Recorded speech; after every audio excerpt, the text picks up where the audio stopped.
नमस्कार, बहुत बहुत स्वागत है आपका। बात करने जा रहे हैं शाह महमूद कुरैशी के बयान की। शाह महमूद कुरैशी हूं या फिर इमरान खान हूं, लगातार बीते दिनों एक ही बयान सामने निकल कर आया कि भारत हम पर सर्जिकल स्ट्राइक कर सकता है।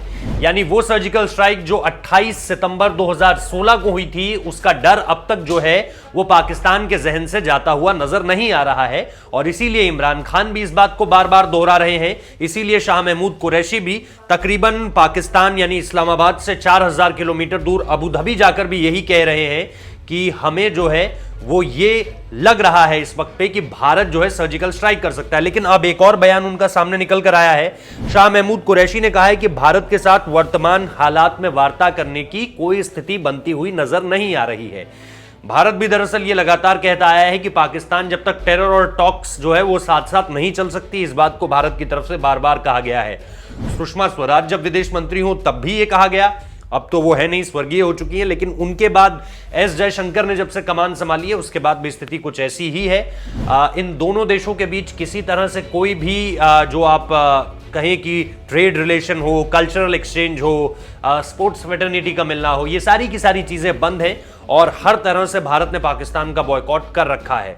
लेकिन इन सारी चीजों के बीच शाह महमूद कुरैशी का जो उनके विदेश मंत्री हैं, उनका ये एक और बयान सामने निकल कर आया है जो ये साफ तौर पर बताता है कि पाकिस्तान कितना डेस्परेट है इस वक्त हिंदुस्तान से बात करने के लिए, क्योंकि वो बार बार ये कोशिश कर रहा है कि हिंदुस्तान का ध्यान उसकी आंतरिक राजनीति या ये कहें कि उसकी राजनीति पर अटैक करने का बनवाया जा रहा है। पाकिस्तान की तरफ से बार बार ये कहा जाता है कि वहां पर किसानों के आंदोलन के चलते कोरोना को लेकर जो डिसमैनेजमेंट हुआ या इसके साथ साथ अर्थव्यवस्था की जो हालत है उससे अपनी पब्लिक का ध्यान भटकाने के लिए भारत सरकार हम पर सर्जिकल स्ट्राइक कर सकती है।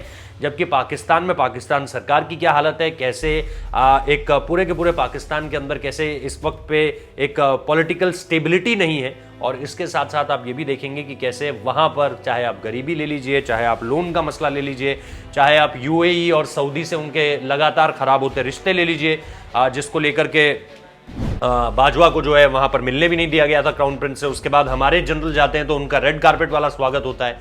ये सारी की सारी चीजें हैं जिसको लेकर के पाकिस्तान अब भारत पर खींच उतारता हुआ नजर आ रहा है। इस बयान को इसी तरह से देखा जाना चाहिए। बहुत बहुत शुक्रिया इस वीडियो को देखने के लिए।